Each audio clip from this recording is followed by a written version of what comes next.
اسراف و فضول خرچی مت کرو، یقیناً اللہ تبارک و تعالیٰ فضول خرچ کرنے والوں کو پسند نہیں کرتا۔ تو اس آیت کریمہ سے معلوم ہوا کہ جب مسجد میں آئے تو عمدہ قسم کا لباس پہن کر آئے، اچھی زیب و زینت اختیار کر کے آئے، اچھی زینت اختیار کر کے آئے، اور جب مسجد میں آ جائے تو جہاں جگہ مل جائے وہیں بیٹھ جائے۔ یہ نہیں کہ لوگوں کو ہٹا کر، لوگوں کے کاندھے چھلانگ کر یا لوگوں کو چیر کر اپنی جگہ بنائے، ایسا نہیں کرنا چاہیے۔ جہاں جگہ مل جائے وہیں بیٹھ جائے۔ اگر سنتیں گھر سے پڑھ کر آئے ہیں تو یہ اور اچھی بات ہے، نور علی نور۔ اگر نہیں پڑھ کر آئے ہیں تو پہلے سنت پڑھیں، اس کے بعد خاموشی کے ساتھ بیٹھ جائیں۔ جب امام خطبہ دے تو خاموشی کے ساتھ خطبہ سننا چاہیے، یہ نہیں کہ انگلیاں چٹکا رہے ہیں، چٹائیاں کلید رہے ہیں یا جھپکیاں مار رہے ہیں، ایسا نہیں کرنا چاہیے۔ خاموشی کے ساتھ خطبہ سننا چاہیے۔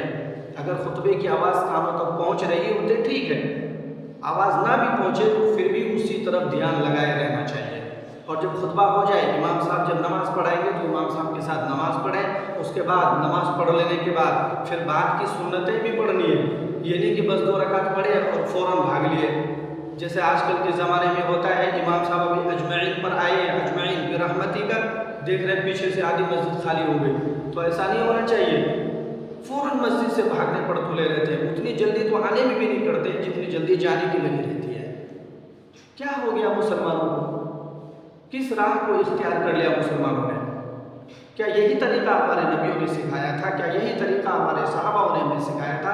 کیا یہی طریقہ ہمارے عالم اور علماء نے بتایا تھا کہ آدھی نماز پڑھو اور آدھی چھوڑ کر بھاگ جاؤ؟ یہ تو جمعے کے ہفتے میں ایک ہی دن تمہیں توفیق ملتی ہے، اس میں بھی مکمل نماز نہیں پڑھتے، اور کرتے کیا ہے جی؟